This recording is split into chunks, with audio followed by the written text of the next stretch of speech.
Back here on Dugouts, Dumbbells, and Dingers, and it's been the weekend of the 4 seeds, folks. Not one, but 2 4 seeds have made it to Super Regionals for the first time in the NCAA tournament history, and one of those is the Little Rock Trojans, and we are delighted to be joined by the head coach of Little Rock. Sorry, Coach, technical difficulties there with the open, but we are delighted to be joined by the head coach of the Little Rock Trojans. Chris Curry is with us. Coach, first of all, congratulations. You guys did it. You kicked down the door. You win the Hattiesburg Regional after coming oh so close a season ago in Baton Rouge, taking LSU to a Game 7. Let's start there. Take me back to Game 7 of last year. Ultimately doesn't go your way, but this program, it gets thrust into the national spotlight, which, reading about you, that was one of your main goals when you got here. It's let's make Little Rock known, not just to the area, but to the nation. Well, now you're there. You're in the national spotlight, and with that accomplished last year, how did you go about preparing for this season? Yeah, well, first of all, thanks for having me on. Thanks for covering college baseball and elevating our sport. Thank you for all that you do. We were very much appreciate it. I think it's official that we can say college baseball is on the national scene, and it's one of the big 3 sports. And so I appreciate guys like you grinding and telling our story. That's why I wanted to make time for you. I think to properly tell the story, it goes back to, we were an 8 seed in the OVC tournament. That's where the old chip in the chair slogan has started. Just get us in the door. Had to win 5 games in 4 days. We get there. We're the lowest rated RPI team in the tournament last year. They send us to Baton Rouge, and, we're just kind of babe, here we go. And kind of get you some of that. And we get in, and we draw a good right-hander named Anthony Ianson, who I think MLB kind of likes right now. He'll be up, I assume, sooner than later, as well he should be. I saw that live and up close. But they beat us 7-0, but I thought it was going to be 17-0. And so I was happy that we didn't get embarrassed on the national stage. I knew it would be tough. 13,000 people, a bunch of, as I've been talking about, a bunch of JUCO bandits playing at Baton Rouge on a Friday night in a regional big moment. And I was proud that they didn't flinch. We didn't give away the game. We didn't have 5 errors. We didn't melt down. We just got beat in a good college baseball game by a future big league all-star. Tip of the cap. Well, then we go and we beat Rhode Island, a very good team, scored 22 runs, which is still a Baton Rouge regional record. Then top 25 DBU. Let's keep it going. And we got past them. And then that was on the Sunday afternoon game. They asked us if we wanted to go back to our hotel and refresh. Of course, my guys were like, no, just give us our Jimmy Johns. We'll sit here in the dugout and watch Alex Box Stadium fill up in purple and gold. Do y'all want to change uniforms? No. Same dirty uniforms. So 7:00 Sunday night, Little Rock versus LSU. And we jump out there and we get ahead, and our guys never flinched. Malcolm Brown goes 5 1/3, and we win. And honestly, that's when life changed. That's when the program changed. And then, hey, we got another game to play, fellas. And so we get to Sunday night, almost to the day of where we are. And we've got them down 5-1 early. And then they bring in a guy named Kason Evans. Thankfully, we had missed Cade Anderson, but he was 95 to 100. Kason Evans with a 90-mile-an-hour split, and they outlast us. We ran out of arms. To be honest, we were on fumes. But that showed me what we needed to address in recruiting. The portal opened on Sunday night at midnight while I was on the podium at the press conference, and so immediately we're on the phone with kids going, "Did you see the game?" And every one of them, "Yeah, I watched it. That's awesome. Tell me more about your program." So we spent the whole summer recruiting our tails off, added depth, added pitching, and had a lot better regular season, but still the 4 seed. But that gave us an off day or a bye in the OVC tournament. Won the first one, lost the second one, winner's bracket again. Had to win 6 games in our tournament, did it, and drew the Southern Miss, top 25, juggernaut. And then also Jacksonville State, unbelievable year. We drew the Conference USA and the Sun Belt champions. And then Virginia, who has big leaguers all over the field. Won the ACC tournament, tell me I'm wrong. Really good. Very good team. Really good. And a Chris Pollard, who's a Hall of Famer. So here we go. Babe. Let's get after it. Southern Miss, game 1, 1 o'clock.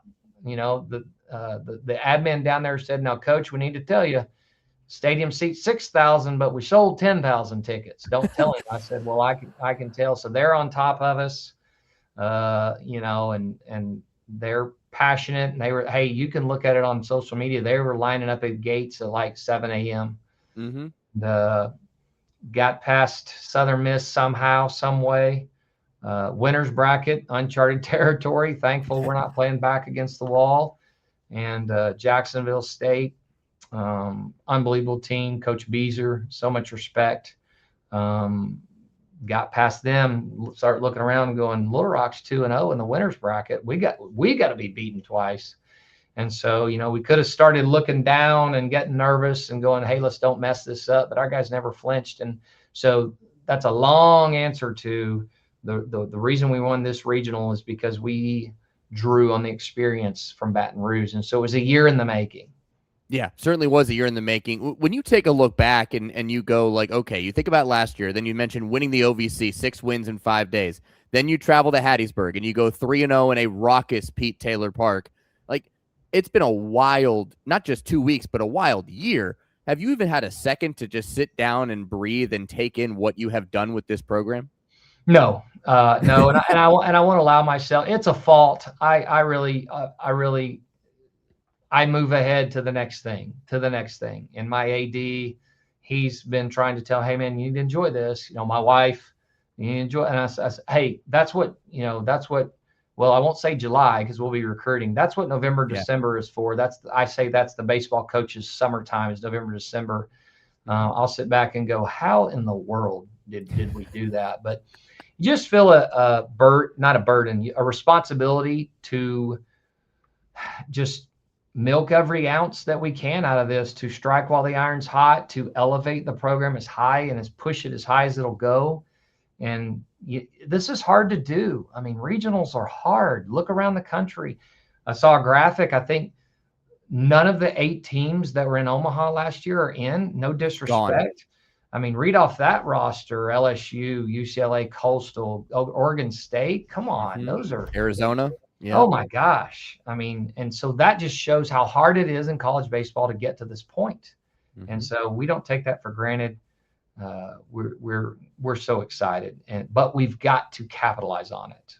Yeah, we're very excited for you as well, just as college baseball fans in general, just watching this team, especially after how close you were last year. The eyes of the nation were all rooting against LSU, unless you lived in Baton Rouge, but you know, that's understandable. And then they go win the national championship. But we are very excited that you guys have taken that next step. And now you're 2 wins away from the Men's College World Series. Like, that is an incredible feat. And you have been to the Men's College World Series. You went in 2009 with Arkansas as a coach. Right. I believe you missed at Mississippi State by 1 year. Your 1 year, correct.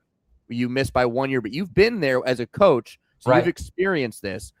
Having that experience, have you told your team about that, and has that impacted them in any way this season? By the way, great job on your homework. 98, Mississippi State went to the College World Series. Coach Ron Polk recruited me. It was a big deal that I saw them play in Omaha, and that's why I signed with them. And we got beat in the Ohio State Regional. Ironically, we played a first-year Nebraska head coach, Dave Van Horn, in that regional. Oh my! who gave me my first job in Division I baseball. Yep. Went under Coach Van Horn. I was the first base coach.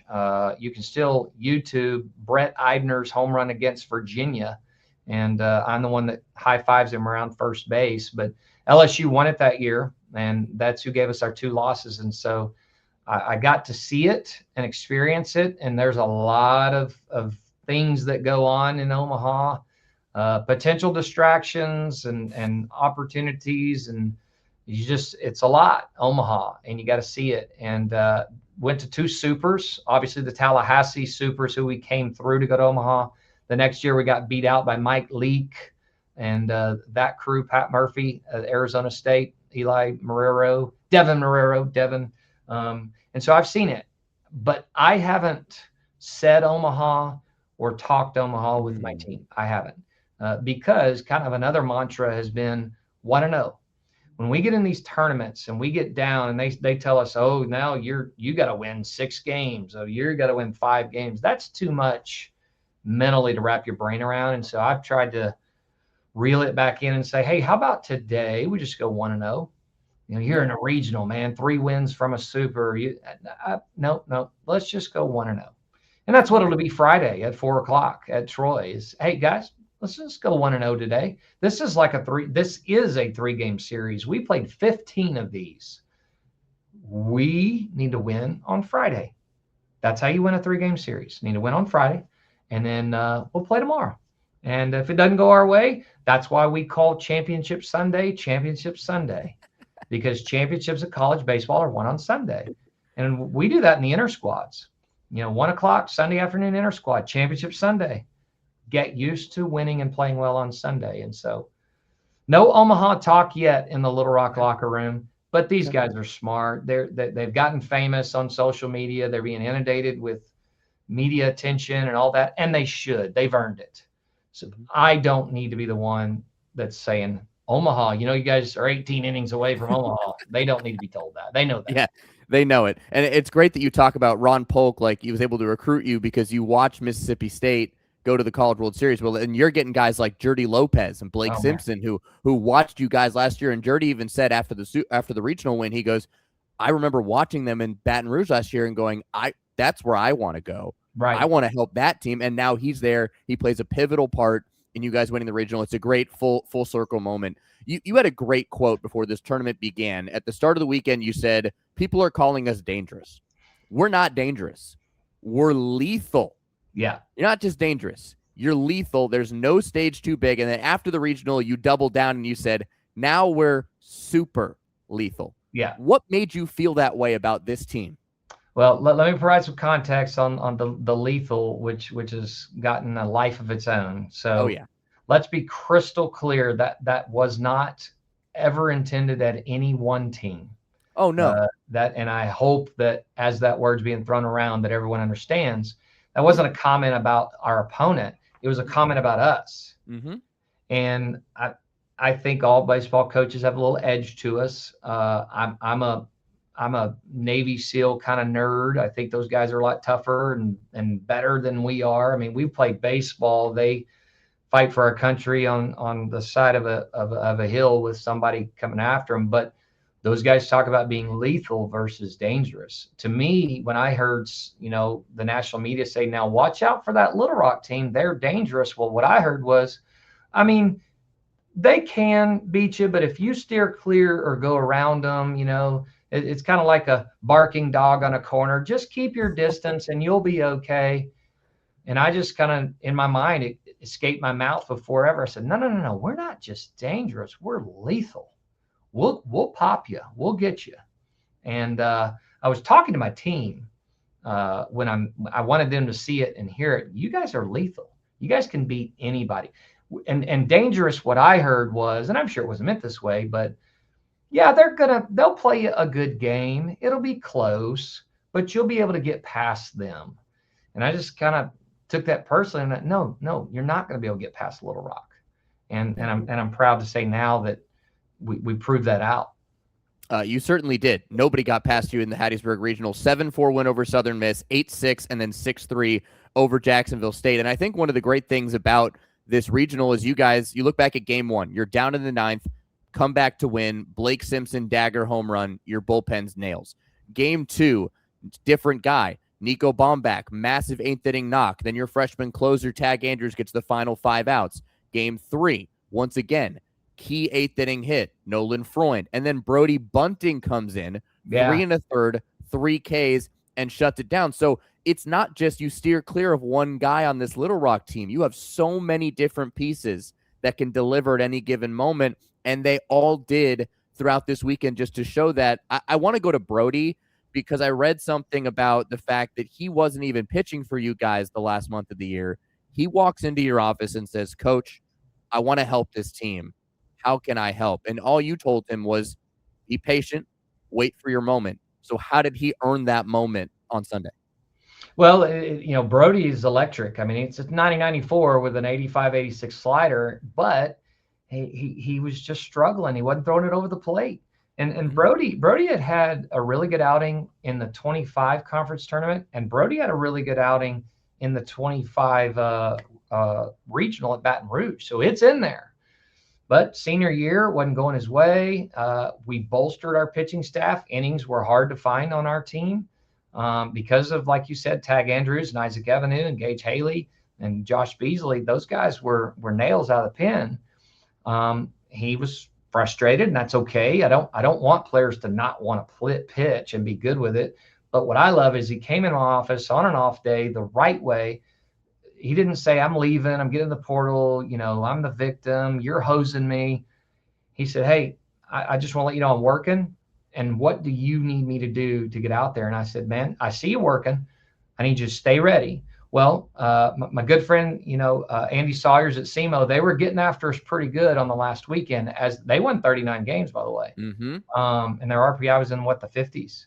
Yeah. And they were getting after us out here. And one thing that I'd like to do, I don't like getting beat, but if it's not going our way, I will start to look for guys that hadn't been in there in a while, and I'll plug them in to see if we find something.